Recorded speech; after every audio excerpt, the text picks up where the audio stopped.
Ibu-ibu, apa kabar? Luar biasa. Semuanya sehat? Amin.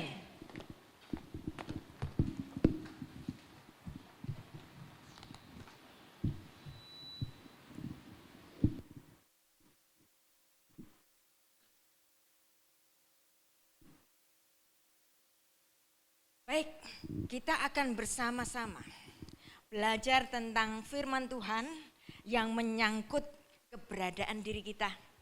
Tampaknya sama sekali nggak ada bapak-bapak di sini. Wow.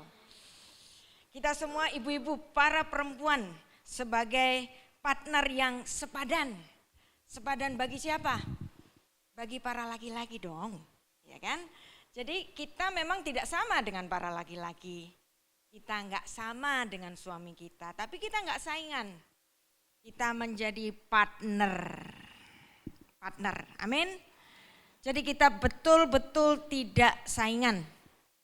Kita menjadi partner yang memberikan harmoni. Bahkan sejak awal ketika langit dan bumi diciptakan, Tuhan menciptakan manusia, satu laki-laki dan kemudian dipecah menjadi bagian yang tidak berbeda dengannya, tidak terpisah dengannya, yaitu istrinya. Nah, dan keduanya laki-laki dan perempuan ini diciptakan sama-sama dalam gambar dan rupa Allah. Ada satu istilah yang hanya ada di Alkitab kita, menyebut perempuan adalah penolong yang sepadan. Penolong, bahasa Ibraninya ezer. Nah, kemudian yang diterjemahkan dengan sepadan itu kenekdo. Diterjemahkannya dengan sepadan, tapi kalau arti harfiahnya ini menarik. Kenekdo itu artinya yang beroposisi dengannya. Artinya apa? Bahwa artinya penolong bagi Adam itu punya sifat bisa beroposisi. Apa artinya oposisi, musuhan? Enggak. Artinya di sini bisa mengoreksi suaminya kalau suaminya enggak tepat. Jadi istri menurut Alkitab punya hak suara. Kalau dalam filsafat Jawa, istri itu konco wingking, temen di belakang. Tapi itu enggak Alkitabiah. Yang Alkitabiah justru penolong yang berhadap-hadapan, yang bisa beroposisi dengannya, yang artinya di sini perempuan adalah mitra yang strategis. Mari kita telusuri, apakah betul-betul perempuan itu memiliki kuasa, memiliki keberadaan yang patut diperhitungkan. Ada satu sosok yang namanya Deborah. Dan Deborah ini disebut sebagai istri Lapidot. Keterangan ini bukan tanpa maksud. Kita baca secara lengkap. Hakim-Hakim 4 ayat 4. Pada waktu itu Deborah, dia seorang apa? Nabiyah. Wow. Berarti Alkitab menempatkan perempuan sebagai nabi. Lalu dia istri Lapidot.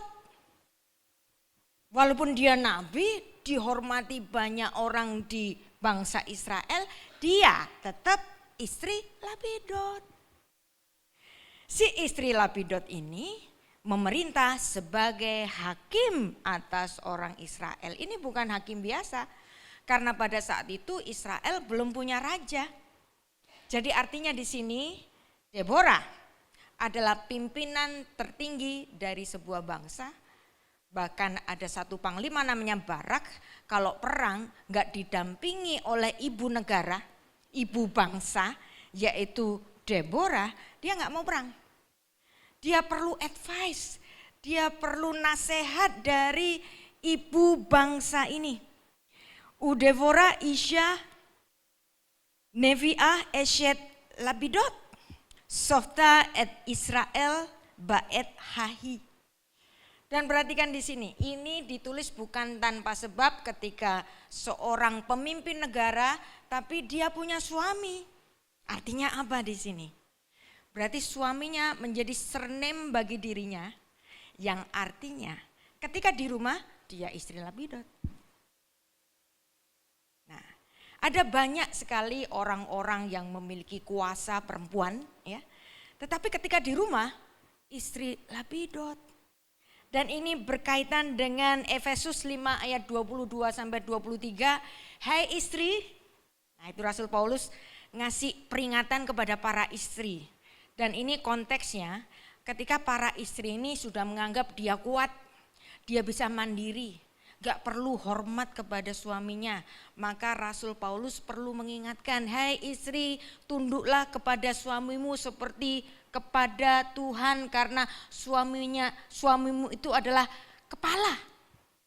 Seperti Yesus Kristus adalah kepala gereja. Lalu gak lupa juga, hai suami-suami, kasihlah istrimu seperti dirimu sendiri. Yang artinya di sini, para perempuan, hai, ingatlah kalau kamu sebagai istri, kamu masih memiliki kepala di rumahmu. Nah, artinya apa? Hierarki itu enggak pernah dihapus meskipun perempuannya hebat. Nah, sama juga di sini. Deborah seorang pemimpin bangsa, tapi tetap ditulis bahwa dia adalah istrinya Labidot. Berapa banyak ada perempuan hebat di negeri ini, misalnya Sri Mulyani, Megawati Soekarnoputri, atau siapapun yang Anda bisa sebut orang-orang perempuan yang hebat. Dan mereka terhitung baik kepada suaminya. Nah, kalau punya istri-istri hebat ini, yang namanya suami pasti sulit jadi suami kalau istrinya terlalu pinter kan. Tapi kita harus ingat bahwa bersama-sama dengan laki-laki, kita para perempuan adalah mitra ilahi. Perempuan bukan pelengkap pasif, perempuan juga bukan menggantikan laki-laki. Nah, dan ada satu ucapan dari Tuhan yang mengatakan kalau laki-laki itu sendiri, dia enggak baik. Dan itu ditulis dalam Kejadian 2 ayat 18. Jadi di sini Tuhan mengatakan kalau laki-laki sendiri enggak baik, walaupun memang ada laki-laki yang selibat. Tapi dia akan lebih lengkap kalau dia punya istri. Dan ingatlah, perempuan memang sejatinya ada banyak di rumah. Ada yang memang memilih karir di luar, tetapi dia tidak boleh melupakan bahwa posisinya ada di rumah, harus lebih banyak di rumah. Bukan berarti ini melarang perempuan berkarir. Semua perempuan itu berkarir kok. Ada yang berkarir di luar rumah dan ada juga yang berkarir di dalam rumah. Jangan mengatakan kalau perempuan itu tidak di luar rumah, tetapi sebagai ibu rumah tangga saja berarti dia menganggur. Bukan. Dia sebagai manajer bagi keluarga itu. Dan apalagi hari ini, banyak sekali yang bisa dikerjakan oleh perempuan di rumah. Ada marketplace, ada gadget, dia bisa melakukan banyak sekali pekerjaan atau bikin konten-konten positif yang dia bagikan, berbagi hikmat. Emang itu enggak kerja? Kerja. Ini bisa jadi karir. Walaupun karir itu tidak harus selalu berorientasi uang kan. Nah, jadi laki-laki dan perempuan menjadi mitra yang sepadan. Amsal 1 ayat 7 sampai 8. Di sini. Walaupun perempuan tidak memilih karir di luar rumah, tetapi sebenarnya di sini perempuan punya tanggung jawab bahwa dia adalah menjadi sosok yang menjadi pendidik bagi anak-anaknya. Nah, kalau dia adalah pendidik bagi anak-anaknya, maka dia harus sekolah. Ada ibu-ibu yang sudah S1, bahkan S2, dia enggak menggunakan ijazahnya tapi dia tinggal di rumah. Apakah ijazahnya itu mubazir? Enggak. Dia tetap bisa menggunakan ilmunya untuk mendidik anaknya di rumah. Karena seorang ibu bukan gara-gara dia tidak punya karir di luar rumah berarti dia enggak sekolah. Justru dia harus sekolah. Kita baca Amsal pasal 1 ayat 7.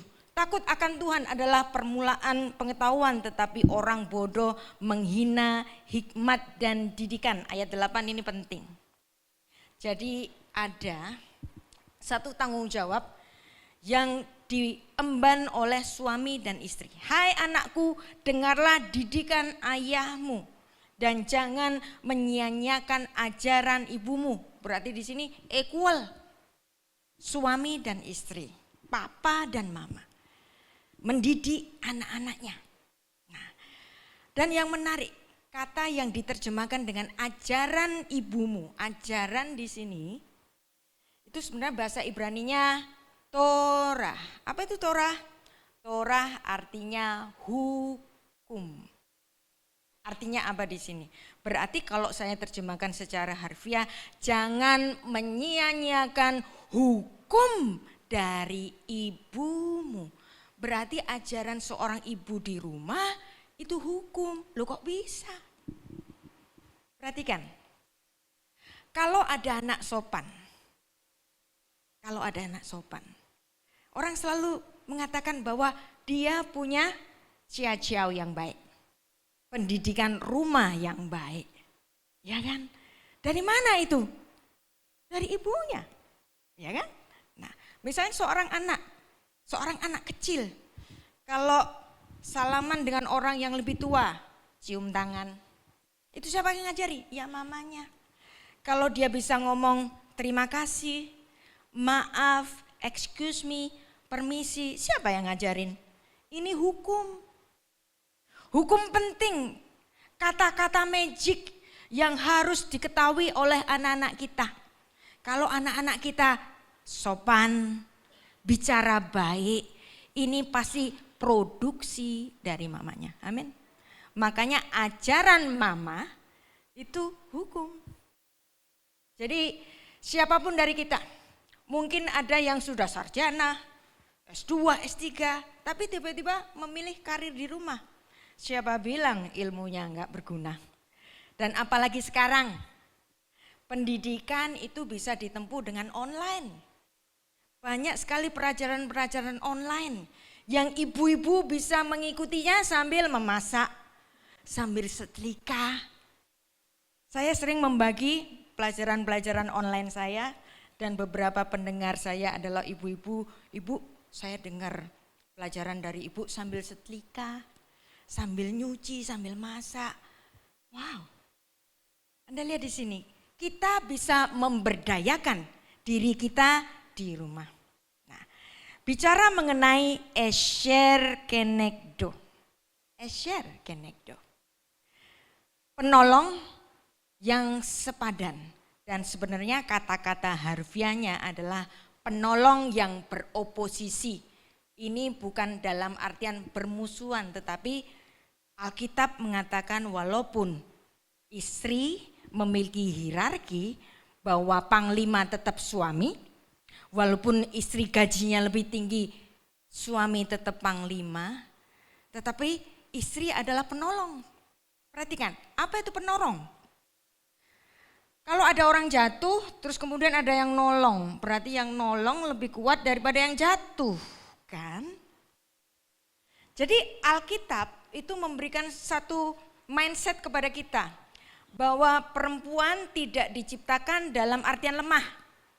Maka jangan pakai istilah perempuan lemah, karena itu tidak alkitabiah. Istilah yang alkitabiah perempuan itu jagoan, karena kata Esher itu adalah istilah militer. Dalam artian apa? Deputi. Komandernya tetap suami, istri deputi. Dan memang ini ada hierarkinya. Jadi walaupun kita hebat, walaupun kita pinter, tapi kalau di rumah hierarki gak pernah berubah. Gak peduli istri gajinya lebih tinggi. Tadi kita sebut ada Deborah istri Lapidot. Di Surabaya ada sebuah restoran yang terkenal sekali, restoran Bu Rudi. Kita nggak pernah lihat mukanya Pak Rudi itu gimana kan? Tapi kita semua tahu yang mana Bu Rudi. Dan dia bangga untuk disebut Bu Rudi. Artinya apa? Artinya di sini beliau, pemilik restoran yang sangat terkenal itu, masih menempatkan suaminya sebagai kepala. Padahal dia perempuan jagoan. Ya kan? Nah, jadi marilah kita memahami hierarki semacam ini. Menjadi seorang penolong itu bukan berarti lemah, justru sangat kuat. Alkitab, kalau kita membaca Kejadian pasal 1, Tuhan itu selalu mengakhiri pada setiap kali dia menciptakan, dan Tuhan melihat sungguh amat baik, tov meot. Dan ketika Tuhan melihat ciptaannya itu sungguh amat baik, itu ditulis berkali-kali di Kejadian pasal 1. Tapi di Kejadian pasal 2 ada pertama kali Tuhan mengatakan enggak baik, ya. Ketika laki-laki itu sendiri saja, dan memang pada mulanya Tuhan menciptakan satu laki-laki saja. Kita baca Kejadian 2 ayat 7. Ketika itulah Tuhan Allah membentuk manusia itu dari debu yang dari tanah dan menghembuskan nafas hidup ke dalam hidungnya. Demikianlah manusia itu menjadi makhluk yang hidup. Tuhan menciptakan satu laki-laki saja, Adam, yang juga dalam artian manusia. Nah, sekarang memang Tuhan menciptakan laki-laki dulu kok. Ini kita nggak bisa ubah, ibu-ibu, ya kan? Makanya jangan ubah bahwa kepala keluarga di rumah itu suami. Kalau diubah, istri mengambil alih, nanti keluarga itu niscaya tidak harmonis. Karena memang laki-laki itu bawaannya sebagai pemimpin. Kalau dia diperlakukan lebih rendah dari istrinya di rumah, niscaya keluarga itu tidak harmonis. Mau coba silakan. Pasti nggak enak. Pasti ada ketidakharmonisan. Maka don't try this at home. Jangan coba-coba ini di rumah. Nah, banyak orang-orang modern berpikir bahwa kita itu harus selalu menyuarakan kesetaraan gender. Apa yang dilakukan manusia, apa yang dilakukan laki-laki harus bisa dilakukan perempuan. Dan hari ini apapun yang bisa dilakukan laki-laki, semua bisa dilakukan perempuan.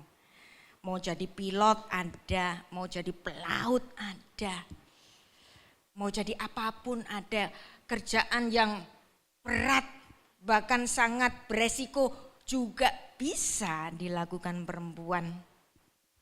Tetapi sampai hari ini orang masih berseru kesetaraan gender. Kenapa kok orang masih berseru kesetaraan gender? Karena mereka tidak menempatkan Alkitab, tidak membaca Alkitab secara benar. Bahkan ini terjadi di Amerika yang di situ munculnya teologi feminisme. Teologi feminisme itu muncul di Amerika, bukan dari Indonesia, dan banyak orang Indonesia, perempuan-perempuan itu mengambil pengajaran-pengajaran dari feminisme yang ada di Amerika. Mereka berjuang untuk selalu kesetaraan gender. Kalau kita membaca Alkitab secara benar, kita nggak perlu kok teriak-teriak kesetaraan gender. Dan tokoh-tokoh teologi feminisme dari Amerika ini ada Mary Daly, Rosemary Redford Luther, ada Elizabeth Fiorenza. Tetapi Anda tahu, teologi feminisme yang berkembang di Amerika ini sampai hari ini, wow, nggak pernah melahirkan presiden perempuan Amerika Serikat. Nggak ada, sampai hari ini. Hillary Clinton pernah terpilih menjadi atau menang sebagai popular vote di Amerika tahun 2016. Tapi kalah, nggak terpilih menjadi presiden Amerika. Kamala Harris paling top menjadi wakil presiden tahun 2021. Kemudian mencalonkan sebagai presiden Amerika tahun 2025 kalah dengan kakek tantrum Donald Trump. Belum pernah menjadi presiden Amerika padahal teologi feminisme made in Amerika. Di Pakistan pernah ada Perdana Menteri Benazir Bhutto. Di Indonesia pernah ada Presiden Megawati Soekarno Putri. Di Israel pernah ada Perdana Menteri Golda Meir. Dan yang biasanya, yang kita sering pandang rendah gara-gara ini adalah negara Islam, bukan cuma Islam tapi Syiah lagi. Iran. Wow. Iran Anda tahu? Dia sudah punya wakil presiden perempuan tahun 1997. Namanya Mesume Ebtekar. Wow. Anda pikir kalau mereka pakai kerudung terus perempuannya bodoh-bodoh? Enggak. Di Iran beda.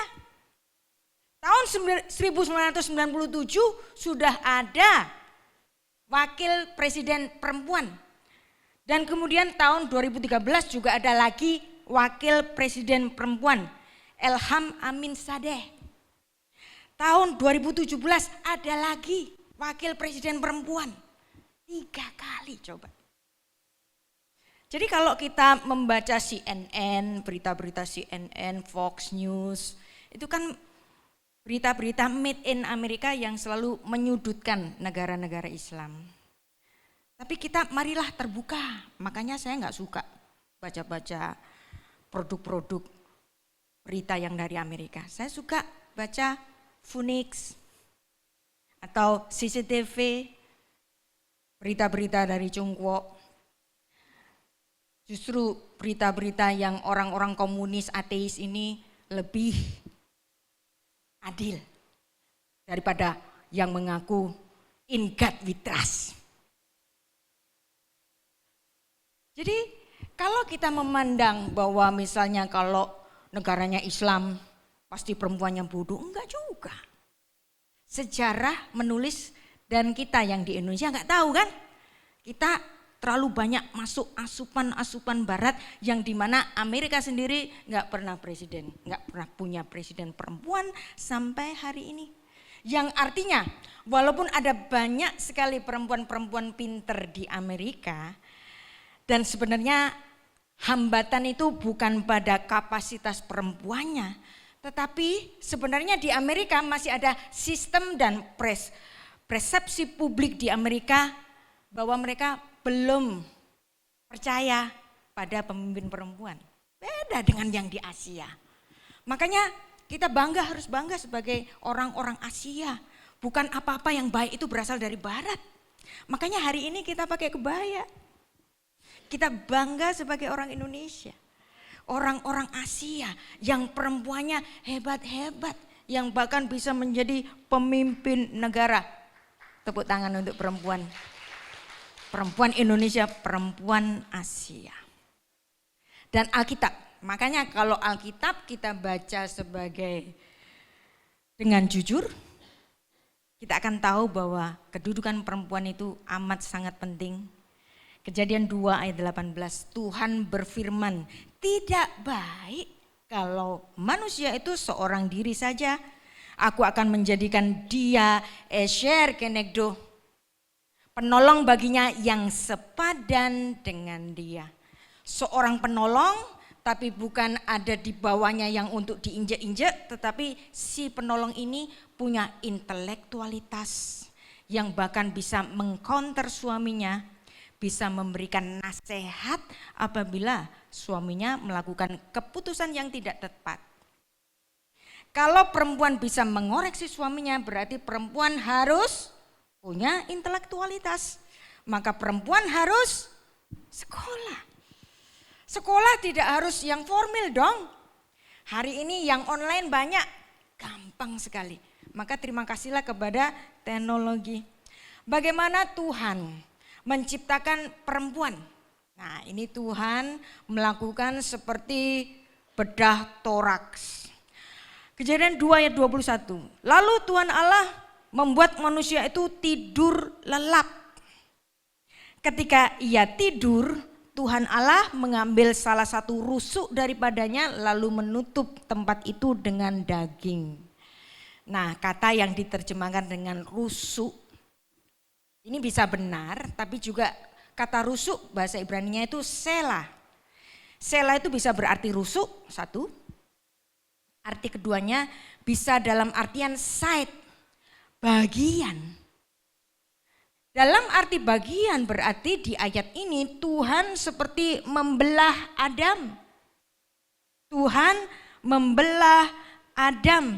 Lalu Kejadian 2 ayat 22. Dari rusuk, dari sela, dari bagian yang diambil Tuhan dari manusia itu dibangunnyalah seorang perempuan.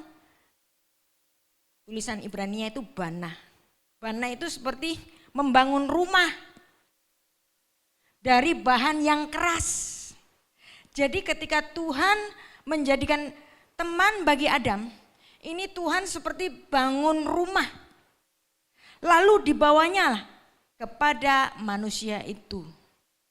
Makanya bahasa Inggris family dalam bahasa Indonesia itu menarik. Keluarga itu juga disebut rumah tangga. Ada rumah, ada tangga, dan itu suatu bangunan yang hanya bisa dicapai melalui persekutuan laki-laki dan perempuan. Keren. Jadi sebenarnya istilah-istilah dalam bahasa-bahasa ini menarik. Karena istilah-istilah itu punya dasar filsafatnya. Satu saat perempuan ketika dia tahu bahwa dia berdaya, dia pinter, dia bisa jadi tentara, dia bisa jadi apapun. Kadang-kadang perempuan lupa bahwa dia di rumah harus sebagai istri. Sebagai penolong bagi suaminya. Sebagai deputi bagi suaminya yang suaminya tetap sebagai komander, sebagai panglima. Kadang-kadang perempuan lupa, kebablasan. Maka harus diingatkan oleh Rasul Paulus dalam 1 Korintus 11 ayat 8-9. Sebab laki-laki tidak berasal dari perempuan. Ingat loh perempuan, kalian perempuan. Nah, perempuan bahasa Ibrani-nya Isya. Kalau laki-laki bahasa Ibrani-nya Ish. Kenapa perempuan disebut sebagai Isya? Karena perempuan diambil dari Ish. Nah, dari istilah itu kita dapat mengerti bahwa memang perempuan diciptakan gara-gara laki-laki. Sebab laki-laki tidak berasal dari perempuan tetapi perempuan berasal dari laki-laki. Laki-laki tidak diciptakan karena perempuan tetapi perempuan diciptakan karena laki-laki. Karena enggak baik kalau laki-laki sendirian. Maka Tuhan ciptakan penolong baginya. Dan kemudian ibu jadi tidak boleh, mengingat bahwa suami tetap sebagai kepala. Nah, tapi juga di masa datang nanti para laki-laki yang lahir hari ini gak akan lahir tanpa perempuan kan? Nah, artinya di sini ada kesinambungan laki-laki dan perempuan. 1 Korintus 11 ayat 11, namun demikian dalam Tuhan tidak ada perempuan tanpa laki-laki, tidak ada laki-laki tanpa perempuan, sebab seperti perempuan berasal dari laki-laki, demikian pula laki-laki dilahirkan oleh perempuan dengan segala sesuatu berasal dari Allah.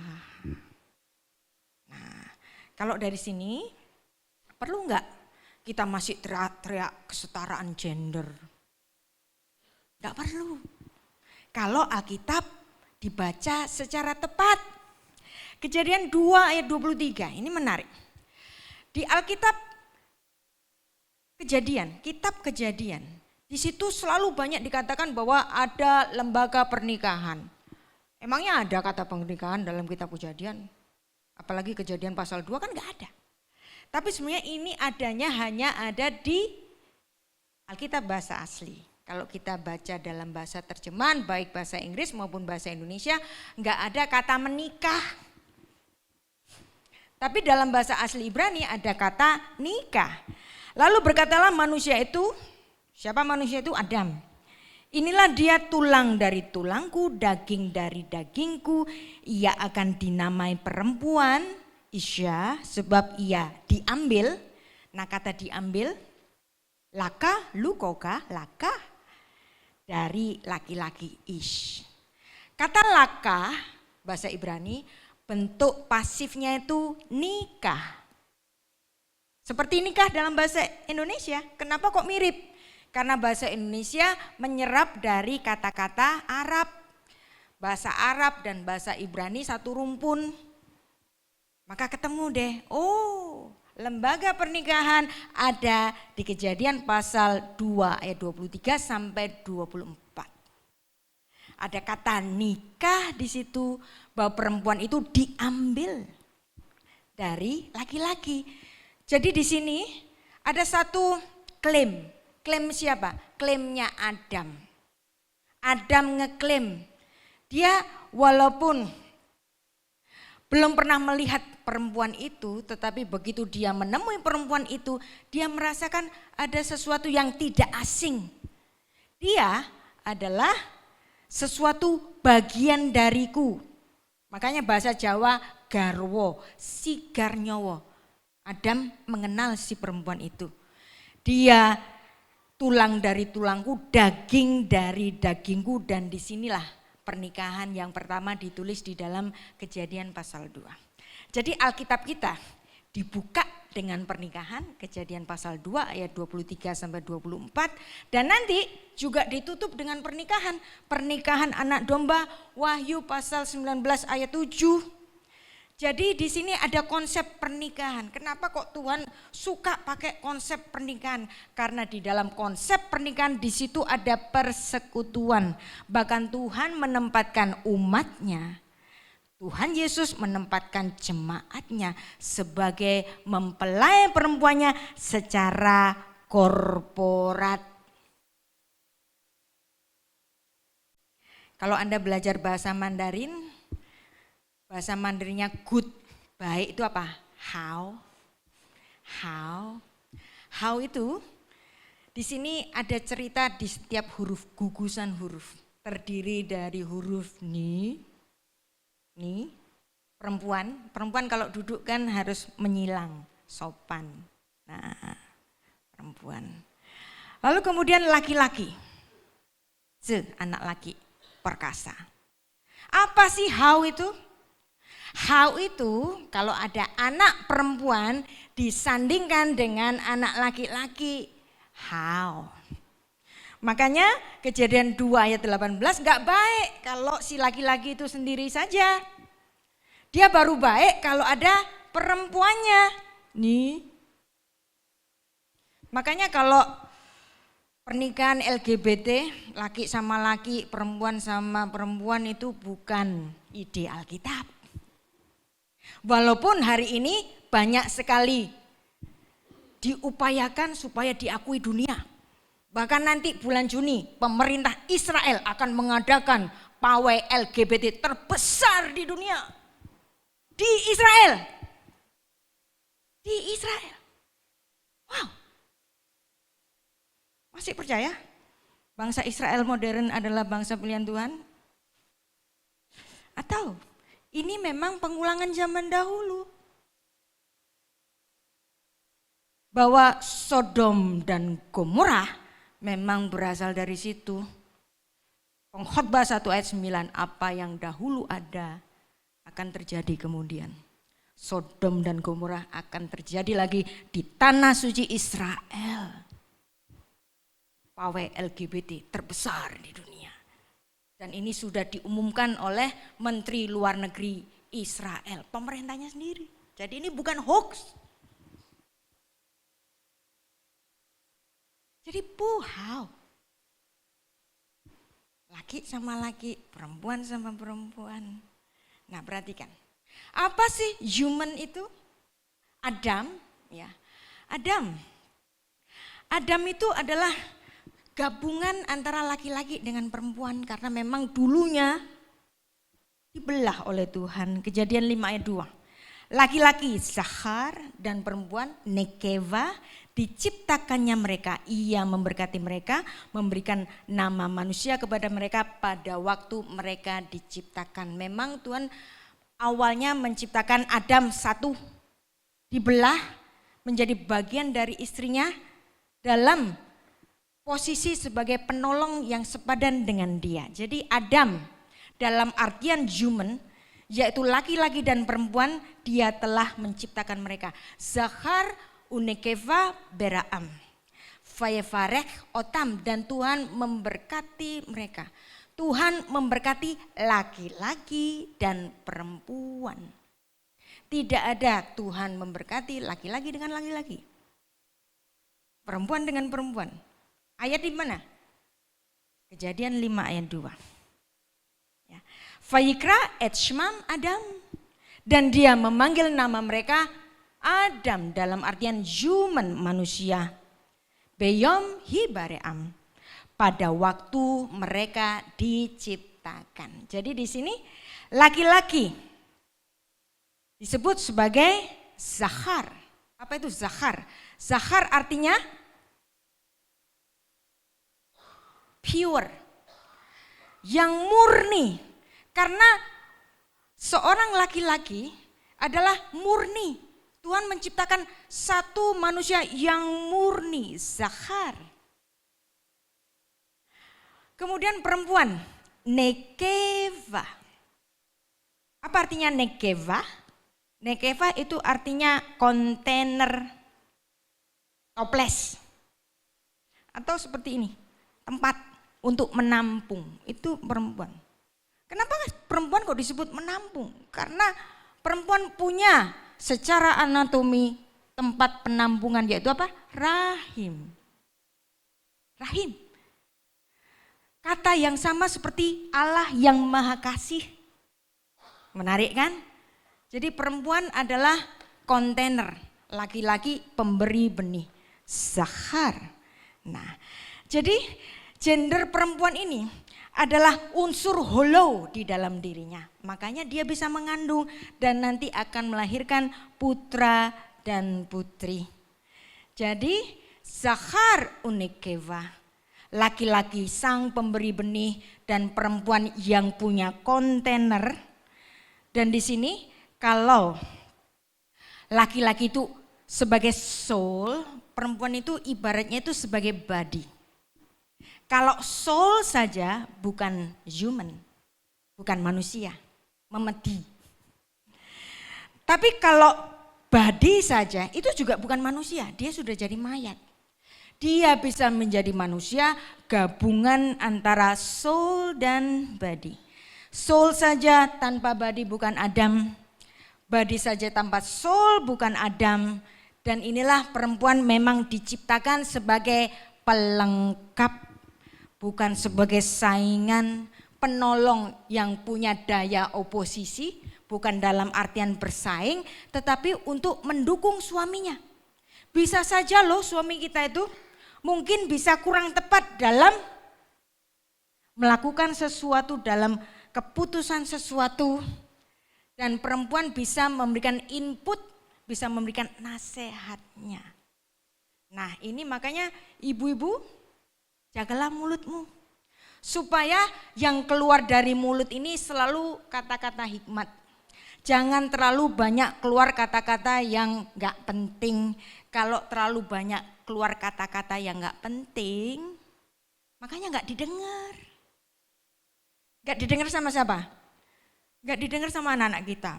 Mama cerewet, mama cerewet. Tapi perhatikan, kalau ada seorang ibu yang ketika dia berkata-kata, ada hikmat, ada penghiburan, maka kata-katanya akan menjadi seperti air yang jernih, air yang menyegarkan. Nah, tadi saya mengatakan bahwa kata esher tadi adalah kata deputi dalam artian militer. Nanti di kemudian hari, perempuan juga diberi gelar dengan istilah militer juga, yaitu eshet hayil. Eshet hayil ini yang biasanya diterjemahkan istri yang cakap. Betul sih, makna itu betul. Tapi kata khail itu sebenarnya dalam artian jagoan, pahlawan, dalam artian militer. Artinya apa di sini? Ada dua istilah yang dikenakan kepada perempuan dan sebenarnya istilah ini adalah istilah militer. Berarti perempuan diakui di Alkitab memiliki kekuatan. Amin. Kalau kita sebagai penolong, kita lebih kuat daripada suami. Perhatikan, ibu-ibu banyak sekali memiliki kekuatan ekstra karena apa? Karena cintanya. Perhatikan, dia memasak, dia bersihin rumah, bahkan dia berkarir, masih gendong anak, masih nyiapin makanan. Perhatikan, kalau suami pulang, tiba-tiba sakit, rewelnya setengah mati. Amin. Sering kan? Jadi artinya apa? Laki-laki lebih manja. Seorang ibu di rumah sebagai istri dia punya tanggung jawab harus mandikan anak, harus nyiapin makanan, harus membersihkan rumah. Maka dia memiliki kekuatan yang ekstra. Dulu ketika papa saya masih hidup, apapun selalu dilayani habis-habisan oleh mama saya. Sampai saya punya ponakan, aku kalau punya istri mau kayak momi. Terus mamanya bilang, oh itu cuman ada cewek zaman dahulu, hari ini gak ada. Jadi artinya apa? Para perempuan yang lebih tua dari kita itu lebih submit kepada suaminya. Kita yang merasa jagoan ini sudah gak mau submit kepada suami. Karena apa? Bisa cari uang sendiri, bisa ngapa-ngapain, bisa apapun. Perhatikan pekerjaan apa yang gak dilakukan oleh perempuan kan? Nah, makanya apa yang dilakukan oleh mama-mama kita yang dahulu yang begitu submit kepada papa kita, baiklah itu menjadi teladan buat kita semua.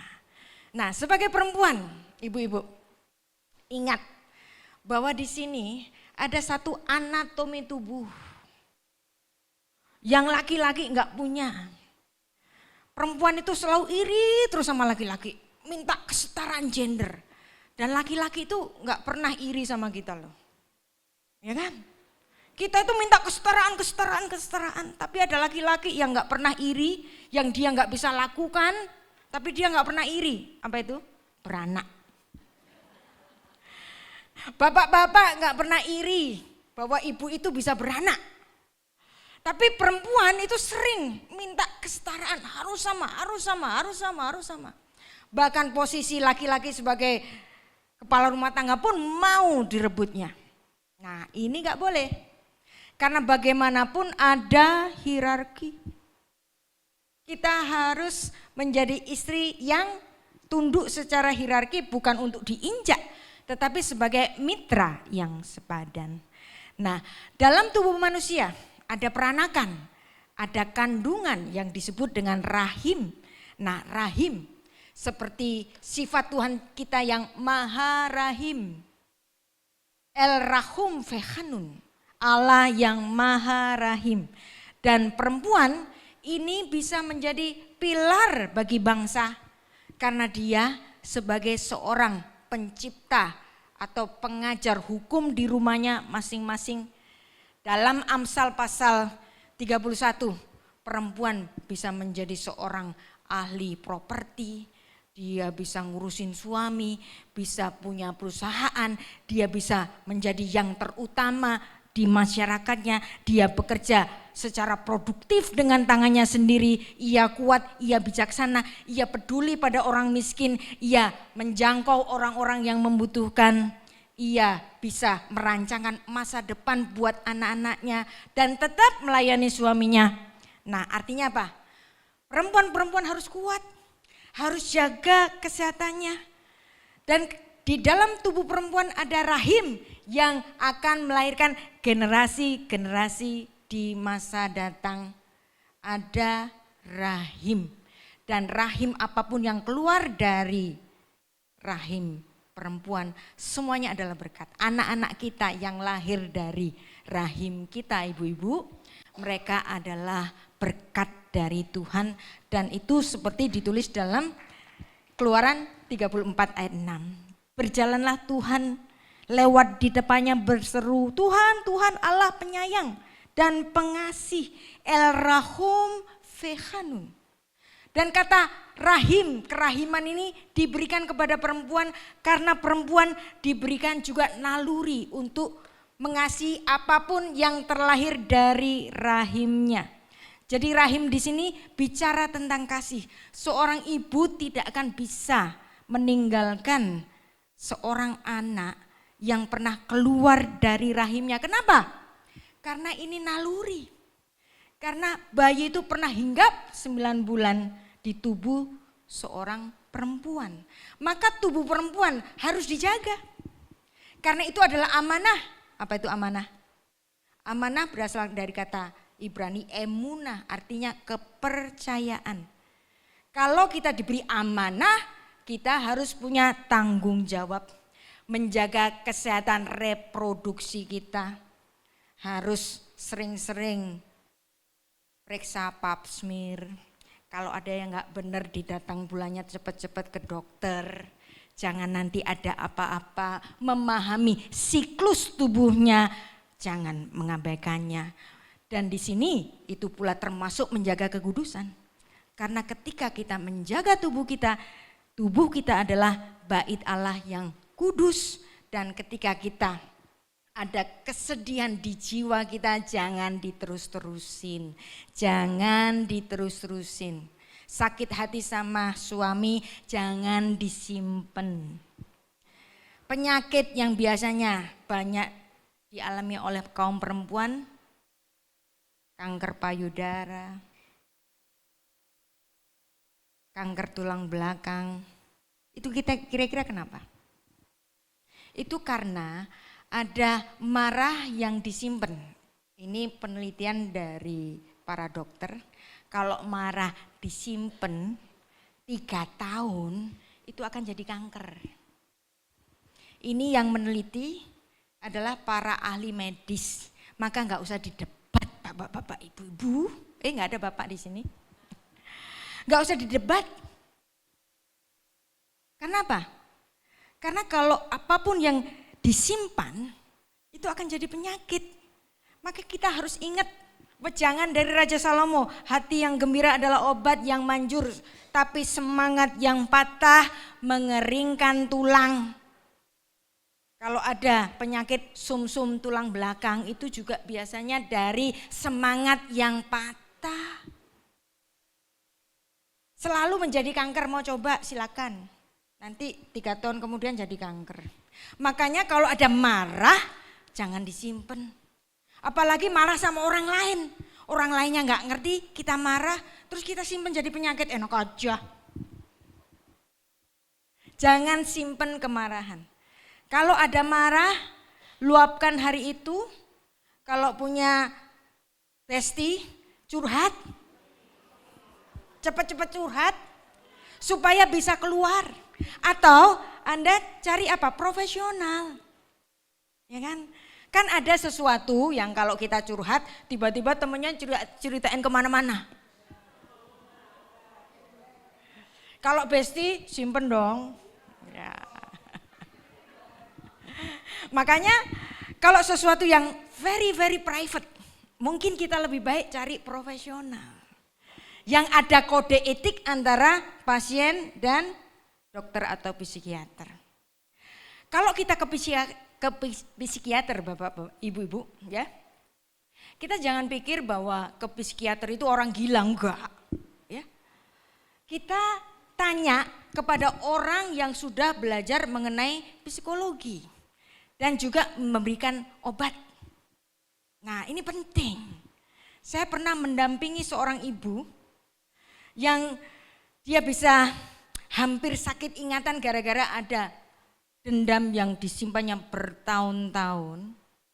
Saya bukan ahli psikologi, tapi saya punya teman seorang psikiater yang sangat bagus sekali. Tapi dia memberikan saya suatu syarat.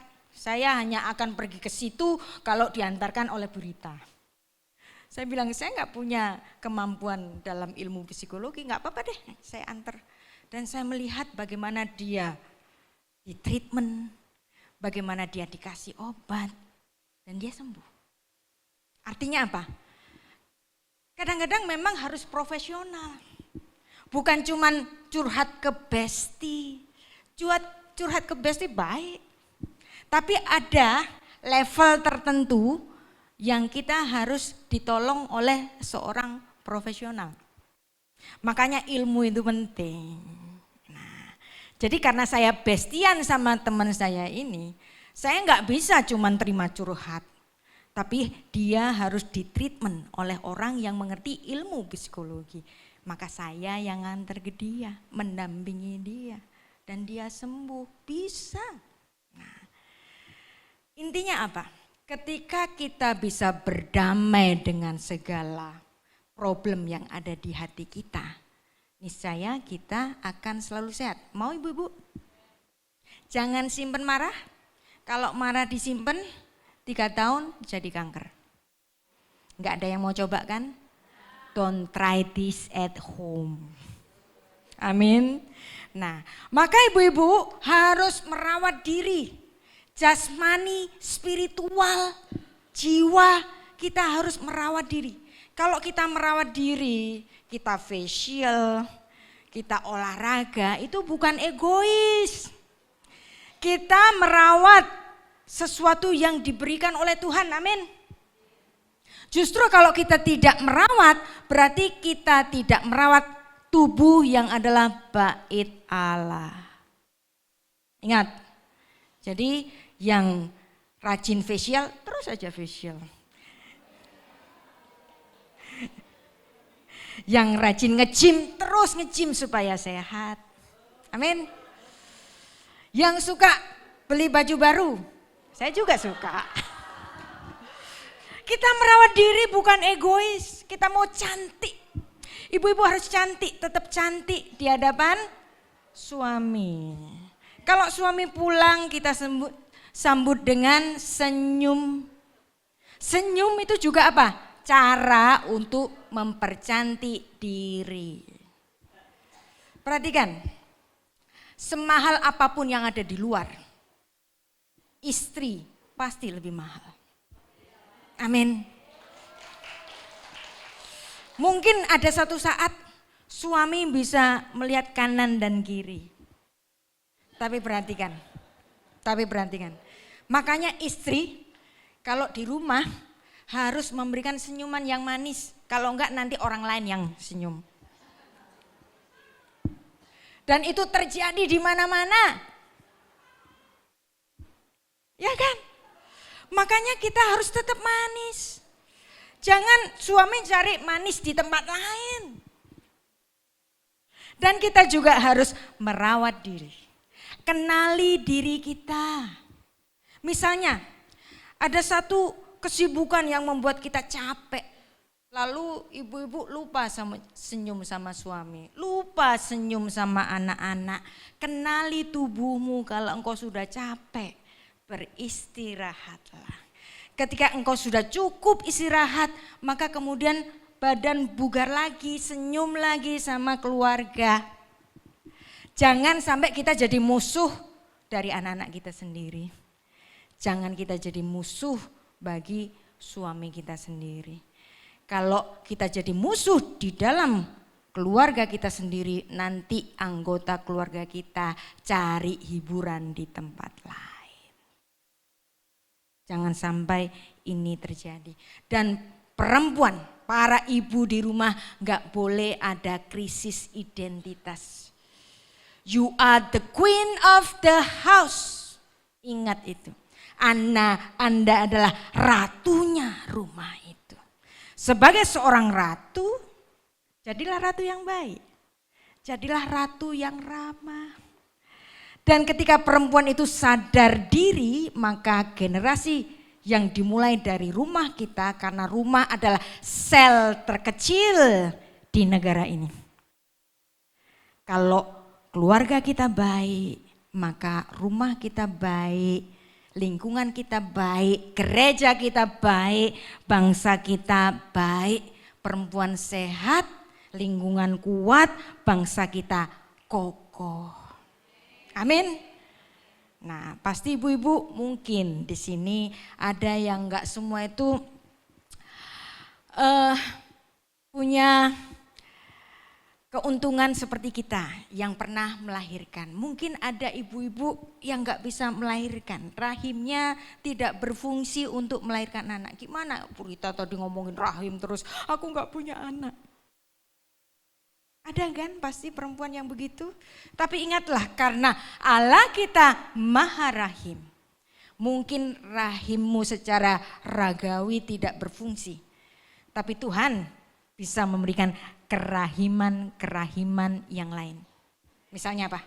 Ibu-ibu yang tidak memiliki putra. Perempuan walaupun tidak memiliki putra, dia bisa melahirkan ide-ide yang mengubah komunitas. Dia bisa punya anak-anak rohani di gereja ini.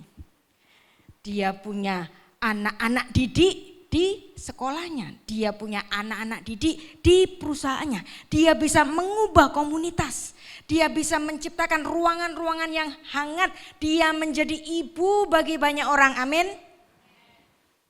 Jadi jangan kau tangisi seandainya rahimmu tidak berfungsi, Tuhan pasti memberikan satu karunia yang berbeda. Misalnya kerahiman-kerahiman yang lain, karena Allah kita maha rahim. Perempuan dan laki-laki saling melengkapi, satu sintesis yang setara, berbeda tapi sama-sama bertanggung jawab. Menjadi satu teamwork yang baik. Jadi perempuan dan laki-laki diciptakan setara dengan laki-laki, tapi perempuan dipanggil dengan cara yang berbeda. Perempuan juga diberi andil untuk memberikan pengaruh yang berdasar, berdaya. Memberikan input-input yang memberikan kemaslahatan bagi masyarakat. Mari kita bukan sekedar memikirkan emansipasi, tapi mari kita ibu-ibu di sini bertransformasi. Yang kurang senyum di rumah, senyumlah. Yang kurang merawat tubuh, rawatlah. Janjian sama facial, mau facial besok, silakan. Tidak ada salahnya untuk merawat tubuh, karena tubuhmu sangat penting. Tubuhmu bait Allah, walaupun secara ragawi, spiritual dan ragawi kita semuanya bangun. Dan itulah relevansinya bagi Indonesia, kita menjadi perempuan-perempuan berdaya. Kita bisa berkarya dari rumah, tidak harus dari keluar rumah. Marilah kita menjadi ibu-ibu yang membentuk karakter-karakter anak-anak kita. Sehingga mereka dikenal, wow, anakmu hebat sekali, sopan, sopo mamai. Amin. Nah, marilah kita menjadi perempuan partner yang sepadan, yang saling mengisi, bukan saling bersaing. Menciptakan keluarga yang sehat. Mari kita berdoa. Bapak Surgawi, terima kasih untuk siang ini kami boleh merenungi keberadaan kami. Bahwa kami adalah ciptaanmu yang sungguh berharga. Bersama suami kami, bersama para laki-laki, kami saling mengisi. Terima kasih Tuhan untuk anak-anak yang telah kami lahirkan. Atau ide-ide yang kami lahirkan. Anak-anak rohani yang kami lahirkan. Kami tahu Tuhan semuanya lahir dari kerahiman yang telah Engkau berikan. Terima kasih untuk rahim yang indah. Baik secara fisik maupun rohani yang Engkau berikan kepada perempuan-perempuan yang begitu berharga di tempat ini. Semuanya Tuhan, keluarga mereka masing-masing, pekerjaan mereka, apapun yang anak-anakmu, para perempuan di sini, Engkau berdayakan lebih lagi dan lebih lagi menjadi berkat bagi rumahnya, bagi lingkungannya, bahkan bagi negara ini ya Tuhan. Terima kasih Bapa, Beshem Ha'af ya Ben Feruah Kodes Ha Elohim Echad. Di dalam nama Bapa dan Putra dan Roh Kudus Allah yang Esa. Amin. Ibu-ibu, selamat mengasihi. Tuhan Yesus memberkati.